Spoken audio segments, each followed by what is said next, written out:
Mes chers troisièmes, bonjour. Je vous retrouve donc pour une vidéo de cours. Eh ben oui, une vidéo puisque on est confiné, donc on ne peut pas se voir en vrai. Et vous allez donc me retrouver maintenant dans quelques vidéos, que ce soit pour des corrections d'exercices ou pour des cours, etc. Alors, les cours par vidéo, comment ça va marcher? Première chose, moi je vais vous expliquer des choses, je vais montrer des petites animations. Et puis, je vais écrire le cours au tableau. Ce qui sera écrit au tableau, c'est ce que vous allez devoir recopier, donc prendre sur votre feuille. Ce qui est écrit au tableau, il faut que ce soit recopié. Les choses que je vais dire à côté, les animations que je vais montrer, ça, ce ne sera pas la peine de le recopier, à moins que vous ayez envie d'annoter un petit peu votre cours, ce qui serait très bien. Donc, on va commencer avec le chapitre 9, on va commencer un nouveau chapitre, un chapitre où vous n'avez pas trop besoin de manipuler, parce que vous ne pouvez pas le faire, que vous êtes à la maison. Mais il y aura, vous allez voir, des calculs, ça va être un petit peu plus théorique, un petit peu plus mathématique. Donc je compte sur vous pour bien vous entraîner au calcul, parce que c'est super important. Après on se retrouve devant la feuille, on ne sait pas faire un calcul, ça nous prend du temps. Alors que si on s'y entraînait à la maison, en avance, qu'on a essayé de comprendre, eh ben on arrive devant le calcul et ça se fait en 30 secondes. Vous allez voir que c'est pas compliqué en vrai, si on a fait le boulot en amont. Là, on va étudier une force en particulier qui s'appelle le poids. Et puis, souvent dans la vie courante, on a tendance à la confondre avec la masse. Donc, on va essayer de bien séparer les deux et on va voir que si on les confond, c'est quand même pas pour rien. C'est parce qu'il y a un lien entre ces deux choses et même plus un lien mathématique. Et on va apprendre, on va alors découvrir cette formule mathématique qui relie le poids et la masse et puis apprendre à s'en servir, ce qui est aussi très important. Chapitre 9, poids et masse. Pour commencer, un rappel. L'année dernière, vous avez normalement déjà un peu étudié les forces, les interactions. Un rappel, interaction et force. Et on va commencer avec ce qu'on appelle les diagrammes objet et interaction. Alors Déjà, un objet en physique, en fait, c'est pas forcément un objet type le téléphone ou la souris, là. Ça peut être n'importe quoi. Un objet, ça désigne un peu ce qu'on a envie. Donc, en fait, objet, il faut le comprendre comme chose, n'importe quoi.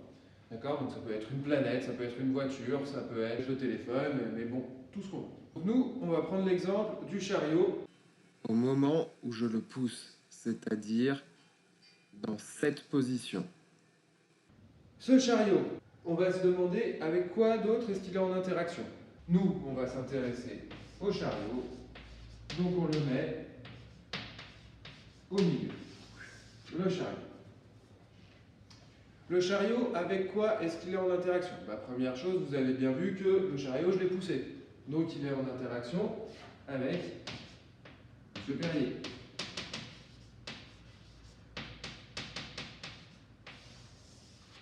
Quand il y a une interaction de contact, que les deux objets qui interagissent, donc le chariot et moi, là je le touchais, pour une action de contact, donc vu que je le touche, on fait une flèche en trait plein.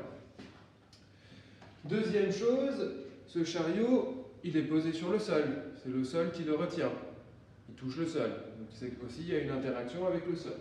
Donc on va le mettre là, le sol. Et puis le sol, il est en contact aussi avec, donc une flèche en trait plein. Et troisième chose avec laquelle il est en interaction, mais on s'en rend un peu moins compte, c'est la Terre. La Terre, vous le savez, elle attire les objets par l'intermédiaire de la force de gravitation. Donc la Terre attire tous les objets vers elle. Oui, s'il n'y avait pas le sol, si le chariot il était en l'air, on enlève le sol, le chariot tomberait. C'est bien que la Terre agit sur le chariot. Donc, il y a bien une interaction entre la Terre et le chariot. En revanche, cette interaction, il n'y a pas besoin de contact. Si on prend le chariot, qu'on le met dans un avion, qu'on le lâche, il tombe. La Terre l'attire même si elle n'est pas en contact avec le chariot. Donc vu que c'est une interaction qu'on appelle à distance, on représente ça avec une flèche avec des traits pointillés. D'accord? Donc il faut faire le schéma qui est là, et puis on va le légender, une flèche en trait plein c'est interaction de contact. Et une flèche en trait pointillé, c'est interaction à distance. Ok, on passe à la suite. Maintenant que l'on a identifié les différents objets qui interagissaient avec le chariot, on va s'intéresser de plus près à une seule action, celle que moi j'exerçais sur le chariot quand je l'ai poussé. En fait, cette action, c'est ce qu'on appelle une force. On va voir qu'une force, ça a des caractéristiques bien spéciales. B. Modélisation d'une action par une force.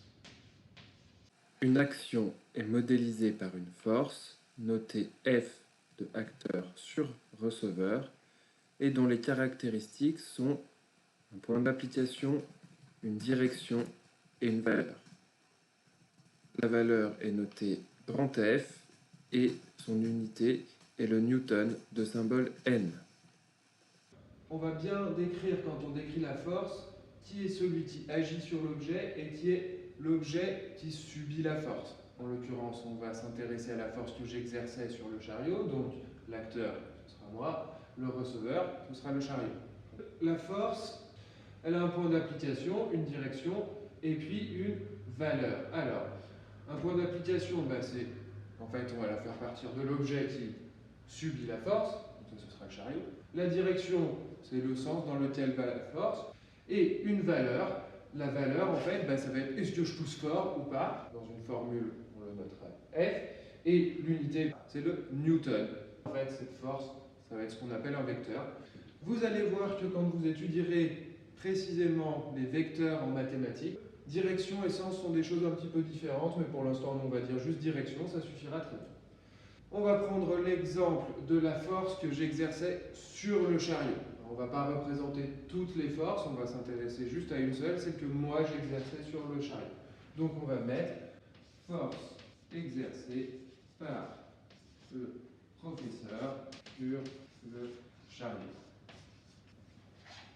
Le chariot, on ne va pas avoir besoin de le représenter en détail, on va le représenter très simplement avec un carré comme ça. Nous, on s'intéresse à ce que subit le chariot, d'accord? Pas ce que je ressens moi, ce que subit le chariot. Donc on va représenter que le chariot. Le chariot, je le poussais par là, donc c'est lui qui subit une force. Alors, en vrai, je le poussais, on va dire, par là, en haut à gauche, mais en fait, tout le chariot est solide, tout est uni dans le chariot, donc tout le chariot ressent la même chose. Donc on n'est pas obligé de le mettre ici, on peut très bien la faire démarrer d'ici. Donc ça, ce sera le point d'application de la force. Il est là. Cette force, la direction, elle est par là-bas, je le poussais vers la droite, donc on représente ça avec une flèche qui va vers la droite. On va quand même noter que ça, c'est la force exercée par le professeur sur le chariot, comme on a dit là, acteur sur receveur. Et donc on note ça avec un F. Le F, il a une petite flèche au-dessus pour indiquer que c'est une flèche un peu spéciale, c'est une force exercée par le prof sur le chariot. C'est comme ça qu'on représente l'action d'un objet sur un autre.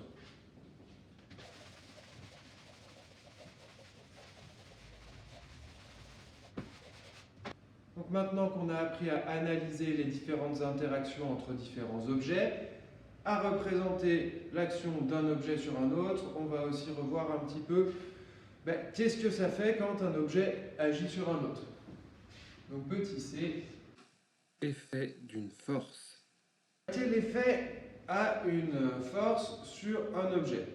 Déjà, première chose, comme on l'a vu dans l'exemple du chariot, quand je pousse sur le chariot, j'exerce une force sur le chariot, et au moment où je pousse dessus, le chariot commence à se mettre en mouvement.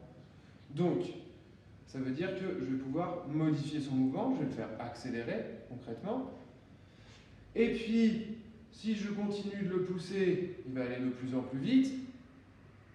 Et si je veux l'arrêter, par contre, il faut que je tire dessus, que je le freine, et là, j'exerce une force dans l'autre sens. Donc je peux soit accélérer, soit freiner. Donc je peux modifier la vitesse. Ça, c'est le premier effet d'une force sur un mouvement. Une force peut modifier la vitesse d'un objet. Et puis, deuxième effet, par exemple, on est en train de rebondir sur un trampoline. Quand on rebondit, qu'on s'appuie sur le trampoline, on exerce une force sur ce trampoline, le trampoline est déformé. Ou alors, par exemple, il y a un accident entre deux voitures, les voitures donc, se rentrent dedans, elles exercent des forces l'une sur l'autre, elles se retrouvent toutes abîmées, cabossées, et donc elles sont aussi déformées. Donc on va dire, deuxième effet, une force peut aussi déformer un objet.